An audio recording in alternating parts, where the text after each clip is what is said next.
হচ্ছে ভালো করে একটু খেয়াল করো, আমি যখন ইনপুট নিচ্ছি এটা কি, এটা হচ্ছে আমার 0তম ইন্ডেক্স, তারপর আমি 1তম ইন্ডেক্স নিচ্ছি, তারপর 2তম ইন্ডেক্স ইনপুট নিচ্ছি, তারপর 3 নাম্বার ইন্ডেক্স, তারপর 4 নাম্বার ইন্ডেক্স আমি কি করছি ইনপুট নিচ্ছি। এগুলো হচ্ছে আমার কি, এগুলো হচ্ছে আমার ইন্ডেক্স। ওকে, প্রিন্ট করার টাইম খেয়াল করো, প্রিন্ট করার টাইম আমি কি করতেছি, ফার্স্টে 4 নাম্বার ইন্ডেক্সটা প্রিন্ট করো, 4 নাম্বার ইন্ডেক্সটা, তারপর প্রিন্ট করতেছি 3 নাম্বারটা, দেখো 3 নাম্বার ইন্ডেক্সটা, তারপর 2 নাম্বার ইন্ডেক্সটা প্রিন্ট করতেছি, তারপর আমি 1 নাম্বার ইন্ডেক্সটা প্রিন্ট করতেছি, তারপর 0তম ইন্ডেক্সটা প্রিন্ট করতেছি। এবার যদি একটু প্যাটার্নটা খেয়াল করো, এই প্রসেসটা কিন্তু আমার কাছে হচ্ছে না, প্রিন্ট করতেছি আসলে কি, ইন্ডেক্সটা তো উল্টা আর কিছু না, তাই না?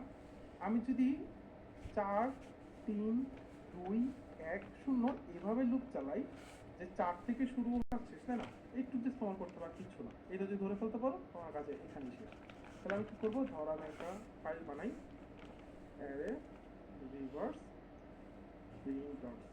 ওকে, তুমি কি করবে, একটা অ্যারে ডিক্লেয়ার করবে, কিন্তু অ্যারে সাইজ কত আমি কি জানি, জানি না। তো তার আগে একটা অ্যান ডিক্লেয়ার করো, অ্যানটা ইনপুট নাও, যে ভাই আগে অ্যান ইনপুট নিই,